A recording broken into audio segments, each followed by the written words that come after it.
Vivir en la Europa medieval era como caminar bajo una sombra invisible constante. Había un miedo que corroía la mente de las personas, que no les dejaba dormir por la noche y que incluso durante el día se sentía en su nuca. Este miedo no provenía de una sola cosa, se filtraba desde cada rincón de la vida. Saber que cada día podía tocar a la puerta a un nuevo desastre llenaba de ansiedad la existencia de todos, desde los campesinos hasta los nobles.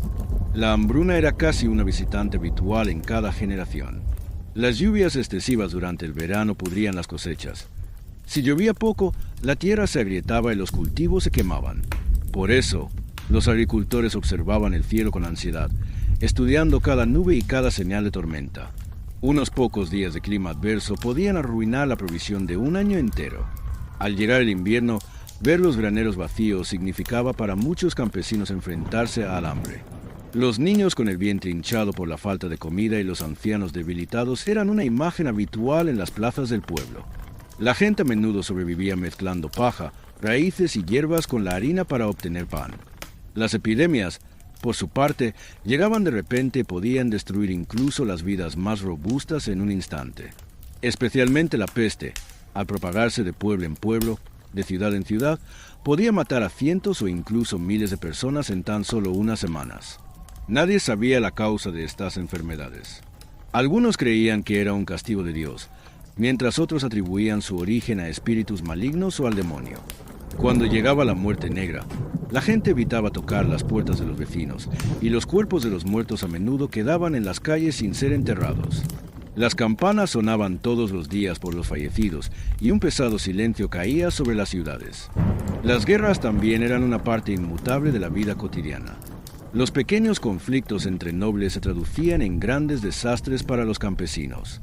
Los soldados saqueaban los campos, los animales eran arrebatados y los graneros vaciados. Aunque los agricultores no empuñaban espadas, llevaban el peso más duro de la guerra. Los jóvenes hombres eran reclutados a la fuerza, dejando mujeres y niños desprotegidos. El humo que se elevaba por la mañana anunciaba con frecuencia un nuevo desastre. Pero más allá de todos estos desastres visibles, había algo que atemorizaba aún más a la gente: lo desconocido.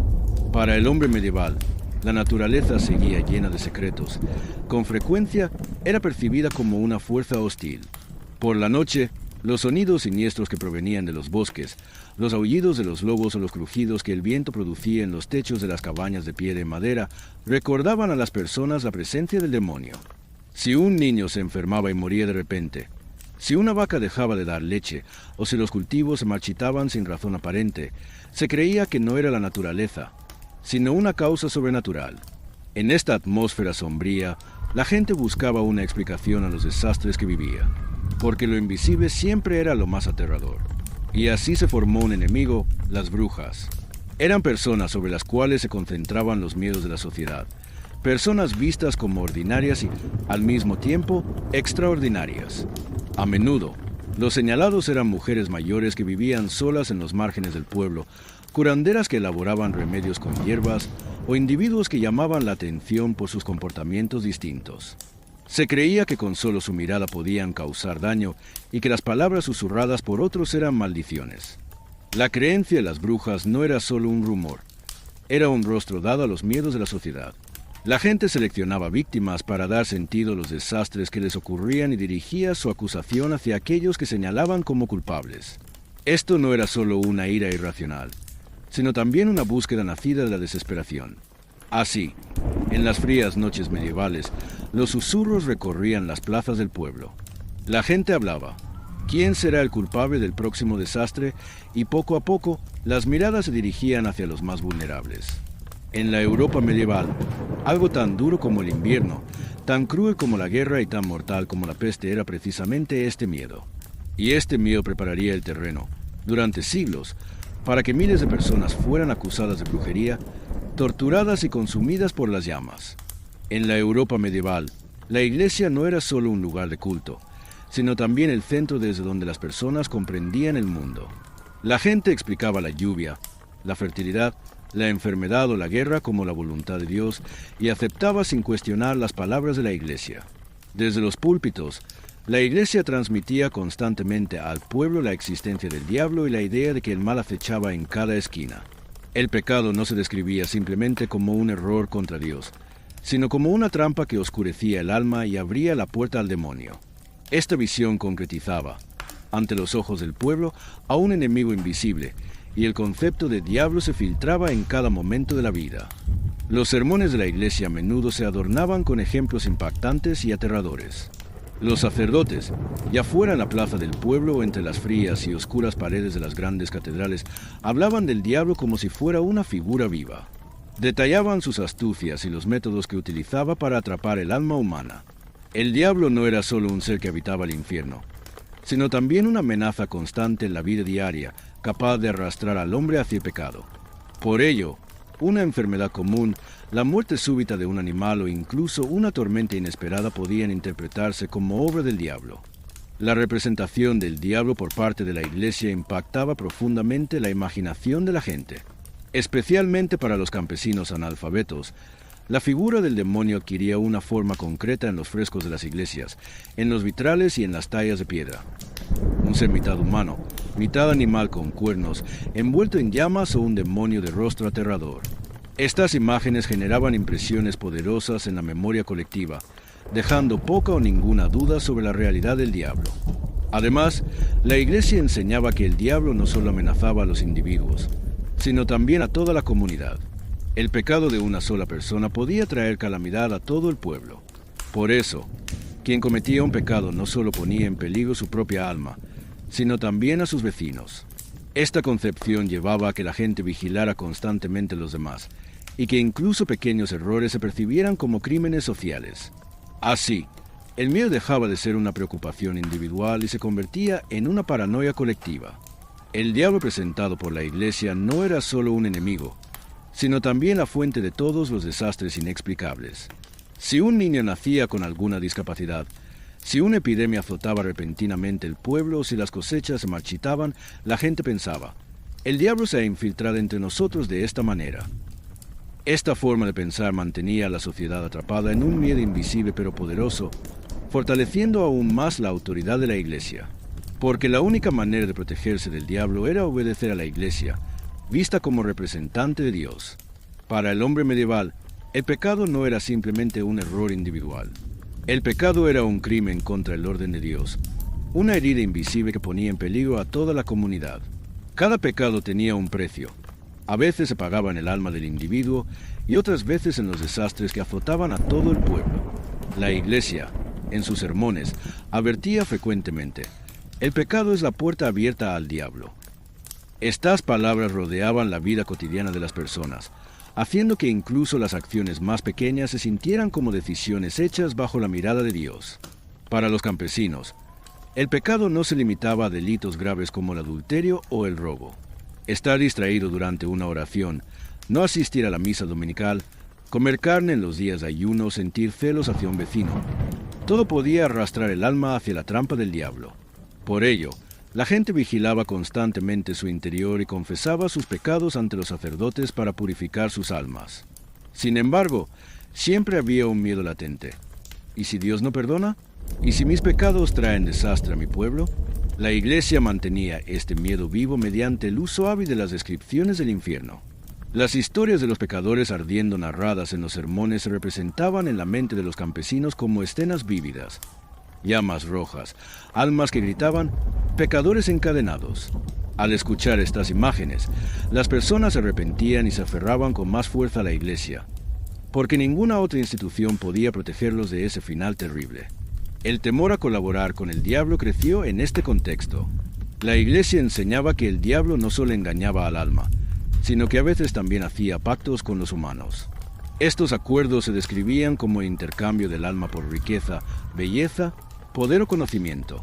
Todos observaban con sospecha cómo un vecino se enriquecía de repente, conocía secretos de hierbas curativas o demostraba habilidades extraordinarias, porque todas estas diferencias podían ser señales de un pacto secreto con el diablo. Por eso, el miedo a la bruja se profundizó en la sociedad. Que una mujer viviera sola, recogiera hierbas en el bosque por la noche, practicara la curación o simplemente tuviera comportamientos inusuales, podía despertar sospechas de que colaboraba con el diablo. La conexión entre pecado y diablo transformaba los delitos individuales en una amenaza social. Así, los miedos ordinarios de las personas se convirtieron en pánico colectivo, y de ahí surgió la gran paranoia que preparó el terreno para las cacerías de brujas. En la Europa medieval, las personas construían un mundo tejido con oraciones y rituales para proteger su vida cotidiana de enemigos invisibles. Como se creía que el diablo y las brujas acechaban en la sombra, muchos comportamientos aparentemente ordinarios formaban en realidad parte de un escudo espiritual. Al despertar por la mañana, lo primero que se hacía era rezar. Incluso los niños, antes de abrir los ojos, se arrodillaban murmurando: «Que Dios nos proteja del mal hoy también». Los campesinos, al arar sus campos, trazaban la señal de la cruz sobre la tierra. Las mujeres, antes de amasar el pan, marcaban la cruz sobre la masa. Se creía que el diablo atacaba en los momentos más débiles. A la primera luz del día, entre el sueño y la vigilia, o mientras se preparaba la comida. Las puertas y ventanas de las casas estaban protegidas con símbolos sagrados. Se rociaba agua bendita en los umbrales y se grababan cruces sobre las ventanas. En algunos pueblos, la gente colgaba ramas espinosas o ajos en la entrada de sus casas, creyendo que esto impedía que las brujas entraran. Estos símbolos no solo eran una expresión de fe, sino que se habían convertido en hábitos esenciales de la vida diaria. Las iglesias también organizaban rituales continuos para calmar los miedos del pueblo. Además de las misas dominicales, los campesinos a menudo se bañaban con agua bendita, comían el pan consagrado por el sacerdote y recorrían sus campos rezando. Especialmente en invierno, durante las largas y tormentosas noches, la comunidad se reunía en la iglesia, encendía velas y cantaba himnos para protegerse del mal. Estas oraciones colectivas no solo ofrecían protección espiritual, sino que también fortalecían los lazos comunitarios. Los métodos de protección individual también eran muy comunes. Las mujeres colgaban pequeñas cruces o amuletos de santos alrededor del cuello de sus hijos para protegerlos de los malos espíritus. Los campesinos plantaban cruces en el centro de los campos para evitar el mal de ojo sobre las cosechas. Incluso en algunas regiones, los recién nacidos eran bendecidos con agua santa antes de dormir, y se colocaban páginas de la Biblia junto a la cuna. Sin embargo, a pesar de todas estas precauciones, las personas nunca se sentían completamente seguras. Según su creencia, el diablo podía acercarse sigilosamente en el momento más inesperado, incluso en los actos más cotidianos. Que una mujer preparara un té de hierbas para curar a un niño enfermo podía parecer sospechoso ante los ojos de los vecinos. Así, los esfuerzos de protección y el miedo a las brujas se entrelazaban, convirtiéndose en una parte inseparable de la vida diaria. Para los campesinos, el mundo era un escenario lleno de fuerzas invisibles. No solo araban la tierra, horneaban el pan o criaban a sus hijos. También luchaban constantemente contra el mal, intentando ganarse la protección de Dios. Y cada luz de vela, cada oración y cada señal de cruz se veía como una pequeña victoria contra la sombra del diablo. En la Europa medieval, las brujas inicialmente eran solo figuras sombrías de leyendas y cuentos populares. Las ancianas que vivían en los bosques, los curanderos que usaban hierbas para sanar a las personas que llamaban la atención por su soledad, existían al margen de la sociedad. Sin embargo, con el tiempo, las enseñanzas de la Iglesia, los miedos del pueblo y las convulsiones sociales transformaron estas figuras en un enemigo temible. Señales sospechosas, un niño enfermo, un animal que muere de repente, una cosecha que se pierde. Para la gente, detrás de estos desastres debía haber una mano sobrenatural. Cuando no se encontraban explicaciones lógicas, las miradas se dirigían hacia quienes se comportaban de manera diferente a la sociedad. Las viudas sin hijos, los ancianos que vivían solos o los que caminaban solos por la noche eran fácilmente señalados como sospechosos. Se creía que las brujas habían hecho un pacto con el diablo y usaban su poder para dañar a los demás. En algunas regiones se creía que había señales más concretas de brujería. Por ejemplo, manchas o lunares en el cuerpo considerados como marcas del diablo eran pruebas de brujería. Además, animales que enfermaban repentinamente en el pueblo o sucesos desafortunados cuando una mujer pasaba frente a una casa eran interpretados como signos de la influencia maligna de las brujas. El retrato de las brujas en la percepción popular. Las brujas no solo eran vistas como instrumentos de mal, sino también como la personificación de los temores de la sociedad. Se les describía como figuras que susurraban en la oscuridad, que cortaban la leche, enfermaban a los recién nacidos y aparecían en las pesadillas de los hombres por la noche. Muchas veces, la representación de una bruja era, en realidad, un reflejo de la ansiedad colectiva del pueblo. Problemas como el hambre, la enfermedad o la escasez estaban fuera del control humano, pero al encontrar una bruja, también se encontraba un culpable tangible. Además, existía la creencia de que las brujas alteraban el orden social. Se decía que dañaban los campos, secaban las cosechas, propagaban enfermedades o fomentaban conflictos entre vecinos. La figura de la bruja no era solo una amenaza individual, sino también un desestabilizador del orden comunitario. El papel de la Iglesia. La Iglesia convirtió el concepto de bruja de simple leyenda a una amenaza teológica. Desde los púlpitos, los sacerdotes declaraban: las brujas son las novias del diablo, definiéndolas como soldados en una guerra contra Dios. Ahora, una bruja no solo representaba una amenaza para la sociedad, sino también para el orden divino. Esto hizo que, a los ojos del pueblo, la caza de brujas se percibiera como un deber sagrado. El papel de la Iglesia no se limitó a la enseñanza. Los sacerdotes advertían al pueblo sobre las brujas, y en los juicios, los testimonios de los clérigos se usaban como evidencia de las acusaciones de brujería. La idea de que las brujas son siervas del diablo se arraigó tan profundamente en el subconsciente de la población que, en algunas comunidades, las acusaciones de brujería se volvieron casi un reflejo automático.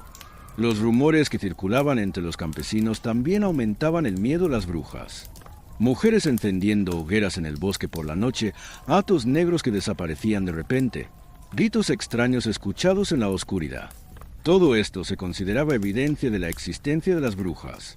Especialmente durante épocas de escasez y peste, estos rumores alcanzaban su punto máximo. La gente creía que los desastres provenían directamente de la maldición de las brujas, fortaleciendo así un sentimiento colectivo de odio hacia ellas. Algunos documentos afirmaban que las brujas realizaban rituales, tenían reuniones secretas con el diablo, secuestraban niños y traían desgracias a las comunidades. Estos rumores no solo reforzaban el miedo, sino que también se utilizaban en los tribunales como prueba para demostrar la culpabilidad de las brujas. En realidad, el miedo a las brujas era una forma en que los campesinos trataban de dar sentido a su impotencia. Frente al hambre y la enfermedad, decir simplemente es el destino no era suficiente. La gente necesitaba un enemigo al que culpar. Las brujas se convirtieron en el objetivo más fácil y conveniente de esa búsqueda. No eran solo seres que amenazaban vidas individuales, sino soldados invisibles que ponían en riesgo la integridad, la seguridad y la fe de toda la comunidad. Desde la perspectiva de la psicología social, el miedo a las brujas funcionaba como un mecanismo colectivo de seguridad. La sociedad establecía un objetivo para dar sentido a los desastres inciertos y a las fuerzas incontrolables. Este objetivo a menudo recaía sobre personas inocentes, que al ser señaladas como culpables ayudaban psicológicamente a mantener el orden social. Y así, las brujas dejaron de ser únicamente las sombras de los cuentos en las oscuras noches medievales, convirtiéndose en una amenaza real a los ojos de la sociedad. Sus nombres aparecían en las plazas del pueblo, en los castillos e incluso en los registros judiciales, instalándose en el centro de la vida como la encarnación más poderosa del miedo. Esta amenaza no era solo física, sino también un peso espiritual y psicológico que se cernía sobre la comunidad. En la Europa medieval, los campesinos a menudo se sentían impotentes frente a las dificultades de la vida. La escasez, las enfermedades epidémicas, la sequía o los desastres repentinos formaban parte inseparable de la vida cotidiana. Las técnicas agrícolas primitivas y la fuerte dependencia de los cultivos de las condiciones naturales mantenían a los campesinos en una constante incertidumbre sobre su supervivencia. Una pequeña sequía, unas pocas semanas sin lluvia, enfermedades o plagas de insectos podían provocar el hambre de todo un pueblo. Las enfermedades epidémicas, especialmente la peste, que se propagaba rápidamente, generaban miedo y pánico entre los campesinos. La falta de conocimientos médicos impedía comprender las causas de estas enfermedades mortales y encontrar soluciones. Cada niño que moría repentinamente, cada vaca enferma o cada cosecha que se secaba aumentaba la ansiedad colectiva de la comunidad. En este ambiente caótico, la gente comenzó a buscar un culpable concreto para los desastres que enfrentaban. En medio del miedo y la impotencia, se atribuía la responsabilidad a una fuerza invisible o a una persona consciente. Esta búsqueda se convirtió a menudo en un reflejo psicológico inevitable, aunque irracional. Los campesinos intentaban concretar la causa de los desastres como una fuerza sobrenatural o un enemigo oculto, lo que preparó el terreno para que las brujas aparecieran ante la sociedad. Además, la dura estructura social del sistema feudal aumentaba estos temores. La presión de la clase alta, los impuestos pesados y la desigualdad en la propiedad de la tierra mantenían a los campesinos en constante ansiedad y estrés. Esta presión económica y social facilitaba la transferencia de la responsabilidad de los desastres a los vecinos o a los grupos socialmente vulnerables. Personas fuera de las normas sociales, como mujeres ancianas, viudas, parteras o curanderas populares, se convirtieron en los objetivos naturales de esta tendencia de culpar a alguien. En conclusión, en la Europa medieval, la creencia en las brujas no surgía únicamente de los temores sobrenaturales, también era producto de condiciones económicas, sociales y psicológicas. La gente convertía a las brujas en chivos expiatorios visibles para dar sentido a su impotencia y explicar eventos que no podían controlar. Este proceso sentó las bases del uso del miedo como herramienta social y del auge de las cacerías de brujas. En la Europa medieval, los campesinos a menudo se sentían impotentes frente a los desastres naturales y las epidemias. Cuando llegaba la sequía, los campos se marchitaban, las cosechas se perdían y la gente debía enfrentarse al hambre. Las plagas de insectos, las enfermedades repentinas o la muerte del ganado significaban para los campesinos una cadena de desastres incontrolables. En tales circunstancias, decir destino a menudo no era suficiente. Las personas buscaban dar sentido a la tragedia que vivían y encontrar una explicación. El resultado de esta búsqueda era la necesidad de un culpable tangible. La gente intentaba concretar los desastres como obra de un enemigo oculto para proteger su equilibrio psicológico. Cuando una cosecha se secaba o un niño moría repentinamente, la mirada se dirigía fácilmente hacia quienes se comportaban de manera diferente en la comunidad. La mujer anciana del pueblo, la curandera que vivía sola o cualquier persona con comportamientos inusuales cargaba con la culpa. Así, las brujas se convirtieron en la representación tangible de los desastres invisibles. Este mecanismo de asignar culpabilidad no era solo producto del miedo. También podía interpretarse como un esfuerzo por mantener el orden social. Encontrar un objetivo al que culpar frente a la incertidumbre y los desastres parecía fortalecer la solidaridad entre los campesinos y limitar el pánico colectivo. Al mismo tiempo, este mecanismo legitimaba la impotencia de la gente. El desastre no está bajo nuestro control, es obra de una bruja culpable, ayudando a aliviar la carga psicológica de los campesinos. Sin embargo, esto sentaba las bases para que personas inocentes se convirtieran en objetivos y para el inicio de las cacerías de brujas. La tendencia a buscar culpables frente a los desastres reforzaba también la jerarquía social y el orden tradicional, porque, una vez identificado el culpable, el miedo y la ira podían canalizarse hacia un objetivo específico en lugar de dispersarse aleatoriamente. Así, las brujas se convirtieron tanto en una herramienta de regulación social como en el blanco tangible del pánico colectivo. La mujer como objetivo. Las mujeres eran especialmente vulnerables en este proceso.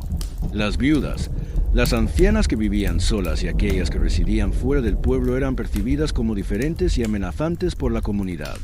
Estas mujeres a menudo tomaban decisiones independientes, vivían al margen del control masculino y no seguían las normas tradicionales. Estas características las convertían en los objetivos primordiales de las acusaciones de brujería. Las parteras y las curanderas populares también eran frecuentemente señaladas. Su conocimiento médico y su uso de plantas y remedios misteriosos se asociaban con la brujería. Las personas veían a estas mujeres como poseedoras de poderes sobrenaturales y las culpaban de los desastres debido a su desconocimiento de los métodos curativos. Especialmente durante el parto, cualquier complicación o muerte que escapara al control de las mujeres se convertía rápidamente en una acusación de brujería. Además, razones sociales y económicas contribuían a que las mujeres se convirtieran en objetivo. Una viuda que vivía sola podía poseer tierras y sostener su vida sin apoyo familiar. Esta independencia, combinada con la envidia y los prejuicios, la hacía vulnerable a las acusaciones. Su conocimiento y habilidades, especialmente en tratamientos médicos o con plantas, las convertían en figuras temidas y envidiadas.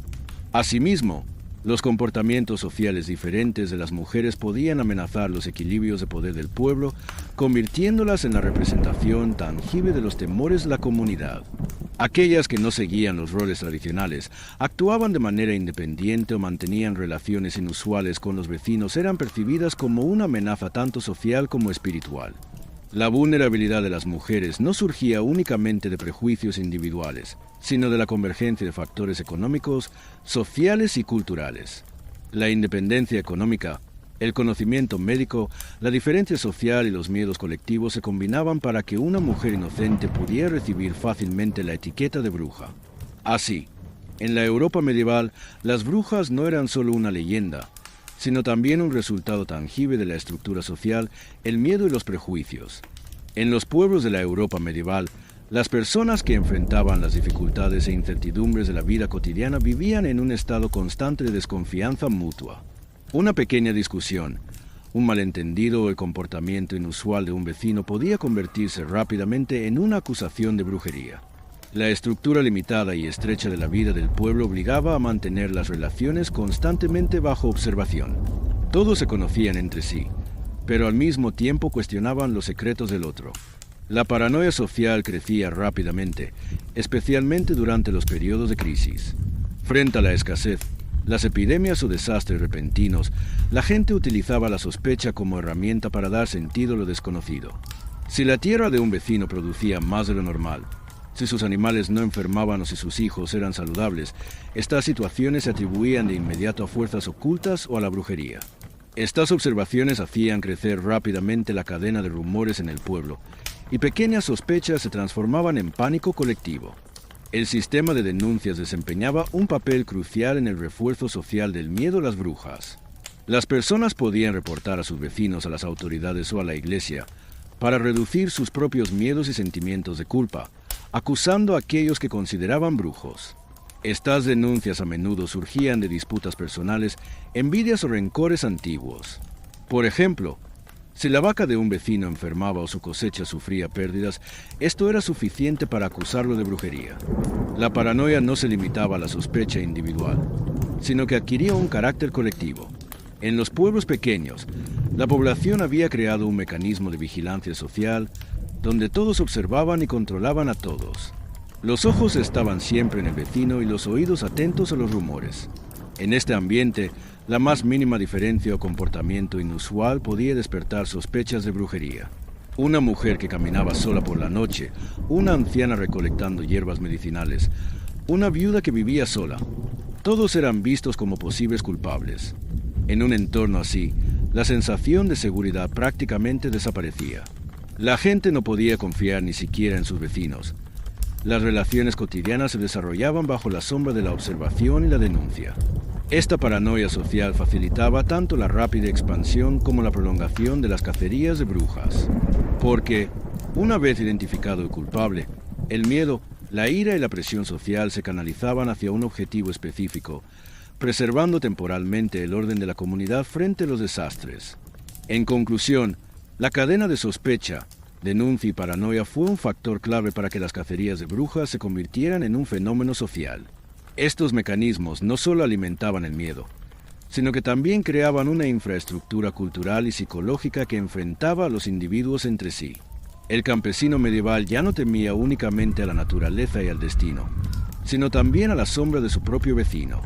En la Europa medieval, las cacerías de brujas no eran solo acusaciones individuales, también se habían convertido en un ritual donde el miedo y la ira de la sociedad se manifestaban públicamente.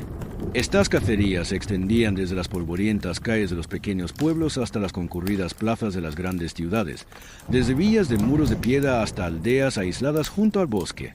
Cada lugar se llenaba de un cóctel de miedo, paranoia y justicia hacia las brujas. La gente no solo buscaba culpables, sino que también exteriorizaba allí sus temores, su enojo y su desesperación. En los pueblos pequeños, las acusaciones de brujería generalmente comenzaban en la plaza del pueblo más que en un tribunal formal. Calles estrechas y polvorientas, cabañas de madera y muros de piedra formaban un escenario donde resonaban las acusaciones. La plaza era el centro social del pueblo. Todos se conocían y los rumores y susurros circulaban allí. La gente observaba atentamente los comportamientos sospechosos. Incluso un error menor podía despertar sospechas de brujería. A veces, la persona acusada de ser bruja era interrogada frente a su propia casa, rodeada de susurros, acusaciones y miradas temerosas de los vecinos. En estas plazas, la persona declarada culpable no solo era humillada ante el tribunal, sino ante toda la comunidad, convirtiéndose en objetivo del juicio colectivo. El silencio de la plaza se rompía con susurros o gritos. Cada sonido era tanto acusación como advertencia. En las grandes ciudades, las cacerías de brujas adquirían una dimensión mucho más imponente y aterradora. Las plazas urbanas se llenaban de multitudes bajo la sombra de edificios de piedra y las acusaciones se leían en voz alta. Allí, la población no solo era testigo, sino partícipe del destino de la bruja. La horca o la hoguera erigidas en el centro de la plaza eran tanto un símbolo de justicia como un elemento que inspiraba miedo. Mientras observaban las ejecuciones, la gente experimentaba emociones complejas. Miedo, curiosidad, lección moral e incluso, en ocasiones, cierto entretenimiento. Los gritos de las mujeres, las llamas elevándose, el silencio o los murmullos de la multitud intensificaban el dramatismo de la cacería. Los tribunales representaban la dimensión oficial y jurídica de las cacerías de brujas. Sus gruesos muros de piedra, la luz tenue y el suelo frío aumentaban la gravedad de las acusaciones. Allí intervenían no solo los ciudadanos, sino también las autoridades y sacerdotes, utilizando discursos religiosos y rituales para probar la colaboración de la acusada con el diablo. Mujeres, hombres y ancianos eran interrogados, a veces durante horas o días. Los métodos de tortura no solo se aplicaban para obtener confesiones, sino también para profundizar el miedo y mantener el control social. La plancha caliente, la inmersión en agua o la rueda de estiramiento afectaban no solo al cuerpo, sino también a la memoria colectiva. Quienes presenciaban la ejecución aprendían y temían al mismo tiempo. Los espacios de las cacerías moldeaban la psicología social. Una plaza de madera en un pequeño pueblo hacía visible la desconfianza entre vecinos, mientras que las ejecuciones en la plaza de una ciudad simbolizaban la preservación del orden social. En estos lugares, las personas no solo sentían miedo, sino que al castigar a la bruja confirmaban su propia seguridad y fe. El mal era castigado, se restauraba el orden social y se reforzaba la autoridad de la Iglesia. Los espacios funcionaban como instrumentos de supervisión social, visibles e invisibles. Cada lugar intensificaba el efecto dramático de las cacerías. La plaza del pueblo era un escenario donde una mujer inocente podía ser acusada. La plaza de la ciudad, un gran escenario de miedo y autoridad. El tribunal, la evidencia oficial del crimen. Una bruja, estuviera donde estuviera, se convertía en el centro del miedo colectivo, la ira y la paranoia de la sociedad. Juntos, estos espacios transformaban las cacerías en una manifestación concreta de los miedos y prejuicios de toda una comunidad. Así, las brujas, en los espacios de piedra y madera de la Edad Media, continuaban viviendo ante los ojos del pueblo como una amenaza real e invisible. Cada rincón, plaza y tribunal se convirtió en un escenario de miedo, paranoia e ira, dejando una huella imborrable en la memoria histórica. Estos lugares no solo representaban el crimen, sino también el miedo y el orden social. En la Europa medieval, las acusaciones de brujería no eran solo advertencias o rumores. La persona acusada enfrentaba una prueba real y dolorosa. La tortura era una parte inseparable de las cacerías de brujas y no solo servía para castigar al culpable, sino también como herramienta para moldear a la sociedad mediante el miedo y la disciplina. Los lugares de tortura se extendían desde las frías salas de piedra de los tribunales hasta los polvorientos y abrasados suelos de las plazas de los pueblos. Cada rincón se convertía en un escenario de dolor y de justicia. Estos espacios estaban diseñados como áreas dramáticas que probaban tanto el cuerpo del acusado como la frágil psicología del orden social. Los métodos de tortura eran extremadamente complejos, tanto física como psicológicamente. Pruebas de inmersión en agua, rueda de estiramiento, hierro caliente, encadenamiento, fractura de manos o pies, no solo destrozaban el cuerpo, sino que también sacudían profundamente el espíritu. En la prueba del agua, si la persona flotaba se consideraba bruja y si se hundía, inocente. Esta aplicación dolorosa y paradójica funcionaba como tortura psicológica además de física. La gente observaba con temor el sufrimiento y la injusticia, viendo cómo se desdibujaba completamente la línea entre culpa e inocencia. Los tribunales presenciaban estos dramáticos escenarios de tortura. Las gruesas paredes de piedra, la luz tenue, Las ventanas estrechas y el frío piso de piedra aumentaban la gravedad de la acusación y el acusado enfrentaba cada paso con miedo e incertidumbre. El tribunal, junto con sacerdotes y autoridades locales, combinaba hábilmente discursos religiosos y legales para forzar confesiones. La obtención de la confesión se lograba no solo con dolor físico, sino también mediante presión psicológica. La persona era constantemente amenazada con el diablo y el infierno, y se le hacía creer que su alma sufriría un tormento eterno. Esta presión generaba un miedo y una desesperación continuos en el acusado. Las confesiones muchas veces se obtenían a partir de acusaciones falsas. Personas inocentes, ante un dolor insoportable, se veían obligadas a declararse culpables. A veces aceptaban crímenes imaginarios o se veían forzadas a acusar a otros. Este proceso se utilizaba constantemente para grabar el miedo en la memoria colectiva y fortalecer la percepción de la bruja. La persona acusada sufría tanto el dolor físico como el estigma social, convirtiéndose en un símbolo tangible de la paranoia colectiva. Cada confesión reforzaba el miedo del pueblo y fortalecía el concepto de bruja en la conciencia colectiva. Desde el punto de vista de la psicología social, la tortura era una de las herramientas más poderosas de las cacerías de brujas. La población observaba estas escenas, se advertía a sí misma y regulaba su propio comportamiento. La confesión de una mujer sufriente llamaba la atención de los vecinos y contribuía a mantener la disciplina social. Al presenciar el ritual impresionante y aterrador de la tortura, la gente creía que el mal sería castigado y se sometía a la autoridad de la iglesia. Este efecto sobre los espectadores demostraba que las cacerías no eran eventos individuales, sino experiencias sociales y guerras psicológicas colectivas. Cada instrumento de tortura tenía un significado simbólico. Las cadenas representaban la esclavitud física y espiritual. La rueda de estiramiento simbolizaba la impotencia humana y la sumisión a la voluntad de Dios. Las pruebas de agua y otros métodos hacían visible el crimen y el pecado a los ojos de la comunidad. Estos métodos enviaban un mensaje no solo al acusado, sino también al público. Dios ve y castiga el mal. Si se rompe el orden social, el dolor es inevitable para restaurarlo. Los lugares de tortura, desde las plazas de los pueblos hasta las ejecuciones en las ciudades, reforzaban la dimensión dramática y didáctica de las acusaciones de brujería. Los gritos de una mujer confesando en la plaza enseñaban a los vecinos, mientras que las ejecuciones colectivas en las ciudades transmitían un mensaje de miedo y disciplina aún mayor. Los tribunales proporcionaban evidencia oficial y documentada del crimen.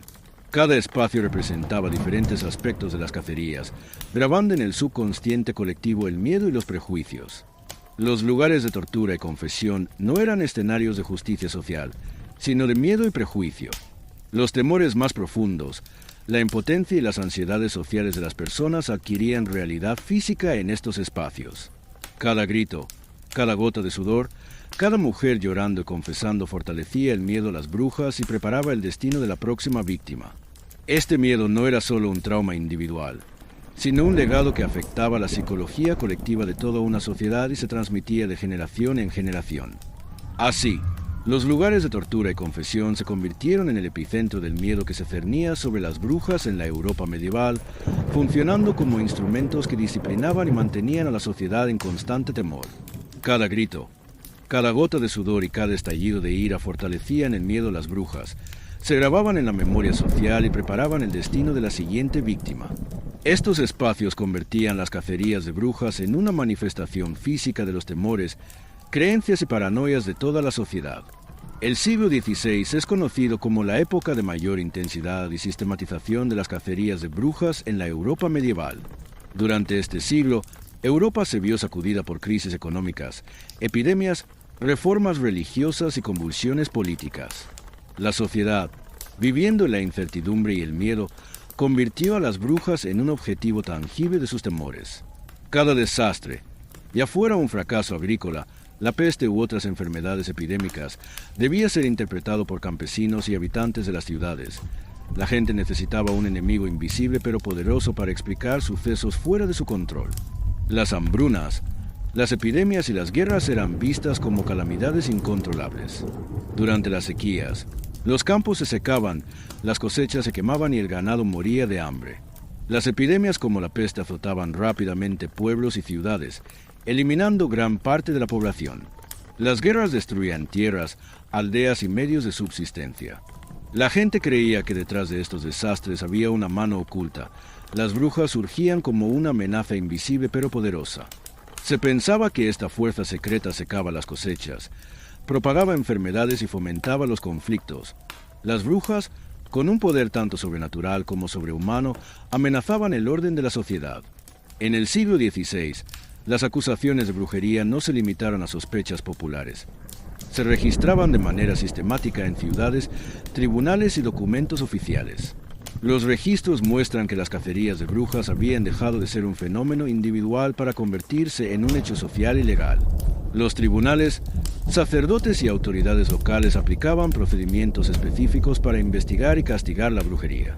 Las confesiones se obtenían mediante interrogatorios y tortura, y los acusados eran ejecutados. Este proceso no solo castigaba a individuos, sino que reforzaba el miedo colectivo y la autoridad de la Iglesia. Durante este periodo, las cacerías alcanzaron su punto máximo como fenómeno social y cultural. El miedo a las brujas se convirtió en parte central de la vida cotidiana. Campesinos y ciudadanos veían en ellas la causa de cualquier desastre. Esto alimentaba la paranoia social y normalizaba la cultura del miedo. Las brujas no eran solo individuos acusados, sino símbolos tangibles de la respuesta de la sociedad ante la incertidumbre. Cada nueva hambruna, epidemia o conflicto reavivaba el temor y la percepción de las brujas en la comunidad. En 1486 se publicó el Malleus Maleficarum, el martillo de las brujas, que sentó las bases teóricas y prácticas de las cacerías, influyendo profundamente en la percepción europea de las brujas. Escrita por Heinrich Kramer y Jacob Sprenger, la obra detallaba las características y métodos de las brujas, así como los peligros que representaban ante Dios, legitimando las acusaciones tanto en términos religiosos como legales. El Malleus Maleficarum presentaba sistemáticamente la idea de que las brujas colaboraban con el diablo, causaban daño a la sociedad y llevaban a los inocentes a la desgracia.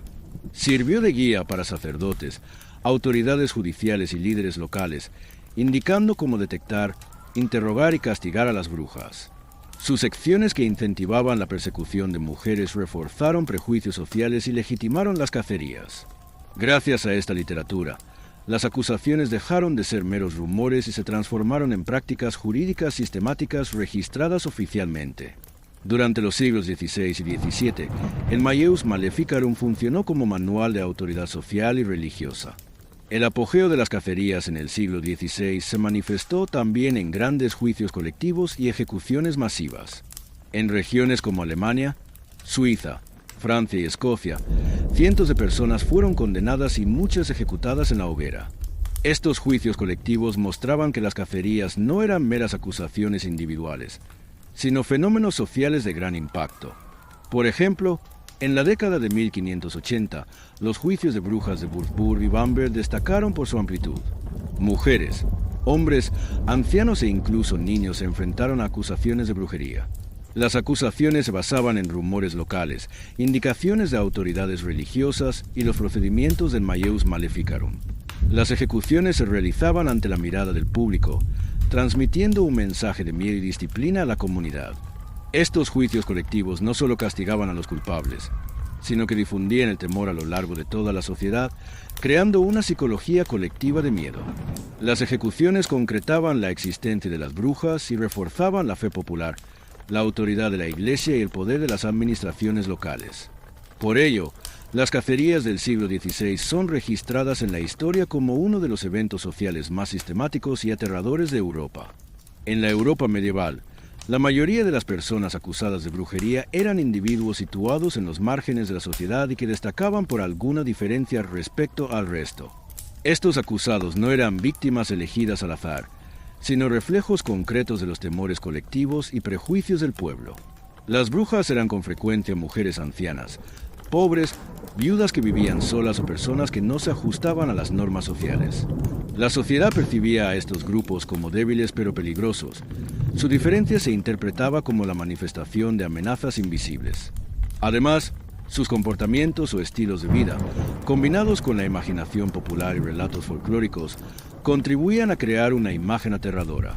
Estas personas no eran solo individuos, sino símbolos que la sociedad moldeaba frente a la incertidumbre, los desastres y la impotencia. Mujeres ancianas y pobres, Las mujeres mayores se encontraban entre los principales objetivos de las acusaciones de brujería. Para la sociedad, la vejez representaba no solo debilidad física, sino también misterio e indefensión. Las mujeres ancianas que vivían solas, a menudo fuera del núcleo del pueblo o en lugares aislados, tomaban decisiones de manera independiente y se sustentaban por sí mismas. Esta independencia generaba tanto envidia como miedo, haciéndolas vulnerables a las acusaciones. Las mujeres pobres, sin apoyo familiar, también eran vistas como objetivos fáciles frente a cualquier desgracia o calamidad. La hambruna, las enfermedades o la muerte del ganado proporcionaban la base para que se cargara la culpa sobre estas personas, quienes, por su vulnerabilidad, quedaban desprotegidas y se convertían en la representación visible de la brujería. Curanderas, parteras y conocedoras de plantas medicinales. Entre los grupos acusados también se encontraban las curanderas populares, las parteras y quienes practicaban la medicina herbal. Estas mujeres, al poseer conocimientos médicos y manipular hierbas misteriosas, eran asociadas con poderes sobrenaturales. La gente vinculaba sus métodos desconocidos con la brujería, responsabilizándolas de calamidades. Por ejemplo, si ocurría una complicación durante un parto, la partera podía ser acusada. Una curandera que ofrecía remedios herbales podía ser señalada como causa de eventos negativos en el pueblo. Además de la sanación física, muchas brindaban asesoría espiritual o realizaban prácticas adivinatorias, reforzando la percepción de poderes ocultos asociados a la brujería. Así, su conocimiento y estilo de vida independiente las convertía en objetivos frecuentes de acusaciones. Personas con creencias diferentes. Las diferencias religiosas y culturales también influían en las acusaciones. Quienes no eran católicos o provenían de creencias locales eran percibidos como extranjeros y potencialmente peligrosos. La sociedad relacionaba cualquier comportamiento fuera de la norma religiosa con la brujería, acusando a estas personas de pactar con el diablo. Esto no solo se debía a diferencias religiosas, sino también al aislamiento cultural y social. Vestimentas distintas, rituales poco comunes o conductas incomprensibles para la comunidad eran suficientes para ser señalados como brujos. Al actuar fuera de los límites seguros de la sociedad, estas personas eran vistas como amenazas invisibles y colocadas en el centro de la imagen de la bruja. La construcción social de la imagen de la bruja. La imagen de la bruja no surgía únicamente de sus acciones, sino también de los miedos, ansiedades y prejuicios de la sociedad. La hambruna, las epidemias y los desastres naturales llevaban a la población a buscar un chivo expiatorio. Las brujas se convirtieron en figuras concretas de los temores colectivos. Aquellas que, según la creencia popular, agriaban la leche, enfermaban a los niños, arruinaban las cosechas o realizaban rituales nocturnos, surgían tanto como seres aterradores como resultado natural de la búsqueda de culpables. Su imagen se alimentaba de cuentos, leyendas y sermones, reforzando la idea de que pactaban con el diablo, poseían poderes invisibles y podían alterar el orden social. Estos temores modelaban el comportamiento social y aseguraban la continuidad de las acusaciones. En conclusión, quienes eran declarados brujos no solo eran individuos diferentes o percibidos como débiles, eran símbolos de los temores, prejuicios e impotencia colectiva de la sociedad. Como manifestaciones tangibles de amenazas invisibles, coexistieron en la Europa medieval como un peligro tanto real como imaginario.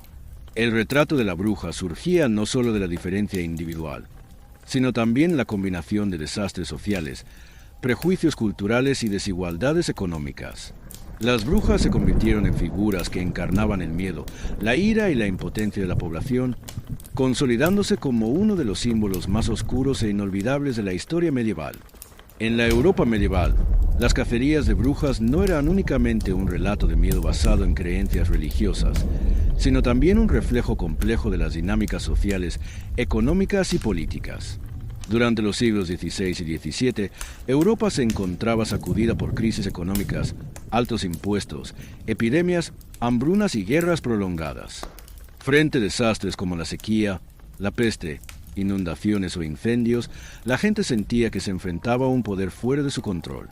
En este contexto de incertidumbre, creer que detrás de estas calamidades había un enemigo oculto funcionaba como un mecanismo psicológico de defensa. Las brujas se convirtieron así, a ojos del pueblo, en la representación tangible de estas amenazas invisibles pero poderosas. Sin embargo, Este miedo no surgía únicamente de la ansiedad individual. Señores feudales, autoridades locales y la Iglesia explotaban estratégicamente estos temores para sus propios fines. Las cacerías de brujas funcionaban como un instrumento de control social y un medio para reforzar la autoridad política y religiosa. Dimensión social y económica. Las cacerías de brujas ponían de manifiesto las desigualdades y los conflictos de clase, y a la vez facilitaban la redistribución de recursos económicos. Mujeres viudas que vivían solas, campesinos independientes, habitantes aislados del pueblo, mujeres propietarias de bienes eran percibidos como amenazas al orden social y al equilibrio económico. Por ejemplo, una mujer viuda que trabajaba su propio terreno llamaba la atención tanto por su independencia económica como por su forma de vida fuera de las normas sociales. Las acusaciones de brujería servían para apropiarse de sus recursos y para silenciar a quienes desafiaban las normas. Además, estas acusaciones reforzaban la cohesión entre los campesinos, mantenían la jerarquía y consolidaban el orden social mediante el miedo. La competencia económica también jugaba un papel importante. Cuando la cosecha de un vecino era más abundante o cuando una curandera tenía gran demanda, los celos y la rivalidad podían convertirse en acusaciones de brujería. Así, las cacerías actuaban como un mecanismo que reorganizaba tanto los conflictos personales como los equilibrios de poder económico. Uso político y religioso. El papel de la Iglesia no se limitaba a presentar la brujería como una amenaza espiritual, sino que también utilizaba estas creencias estratégicamente para fortalecer el orden feudal y su propia autoridad. Las cacerías disciplinaban al pueblo, castigaban a quienes se comportaban de manera diferente y reforzaban las normas religiosas. Sacerdotes y autoridades locales difundían la idea de que las brujas colaboraban con el diablo, fortaleciendo así su control sobre la sociedad mediante el miedo. En regiones con conflictos de reforma o tensiones entre sectas, el miedo a la brujería servía para unir a la comunidad o consolidar la estructura feudal. Esto demuestra que las cacerías no eran solo pánico popular, sino también una estrategia de poder político y religioso. Silenciar a quienes eran diferentes y mantener el orden. Aquellos que pensaban de manera independiente o que no se ajustaban a las normas tradicionales eran silenciados mediante acusaciones de brujería. Este mecanismo no solo generaba miedo, sino que también contribuía a mantener el orden social. Las cacerías convertían las amenazas invisibles en tangibles, asegurando que tanto individuos como comunidades permanecieran dentro del marco del control social. Al ver castigada a la supuesta bruja, la población se disciplinaba y acataba las normas de la Iglesia y el orden feudal. Además, las acusaciones de brujería funcionaban como un método de sanción para quienes no cumplían con los estándares sociales, fortaleciendo la obediencia colectiva y preservando la estabilidad en pueblos y ciudades. Las cacerías de brujas no fueron producto exclusivo de la religión. Formaban parte de un mecanismo complejo que reforzaba la jerarquía social, controlaba los recursos económicos y sostenía la autoridad política. El miedo a las brujas hacía visibles las ansiedades internas de la sociedad, pero también servía como herramienta de los poderosos para sus propios intereses. Las brujas se convirtieron no solo en símbolos del miedo, sino también en representaciones visibles del control social, la regulación económica y la autoridad política. Las cacerías dejaron una huella profunda e inolvidable en la historia, moldeando la psicología, la estructura social y económica de Europa y constituyéndose como un fenómeno histórico multifacético de impacto duradero. A finales del siglo XVII, Europa experimentó un cambio profundo en su mundo del pensamiento. El periodo conocido como la Edad de la Razón o la Ilustración provocó una transformación radical en la manera en que las personas comprendían la naturaleza, la sociedad y el comportamiento humano. Los métodos científicos, la observación y la experimentación comenzaron a reemplazar las explicaciones tradicionales. A partir de entonces, los desastres, las epidemias o los fenómenos naturales dejaron de ser vistos como la ira directa de Dios o como maleficios de brujas, y pasaron a explicarse mediante leyes naturales y la intervención humana. Los avances en astronomía, física, medicina y química ofrecieron una base sólida contra el miedo y las creencias supersticiosas. Científicos como Galileo, Newton y Vesalio comenzaron a explicar el funcionamiento del universo a través de la observación y la evidencia. Los eclipses, las tormentas o las epidemias se entendían ahora como eventos fortuitos o procesos naturales, debilitando la creencia en brujas o fuerzas demoníacas ocultas.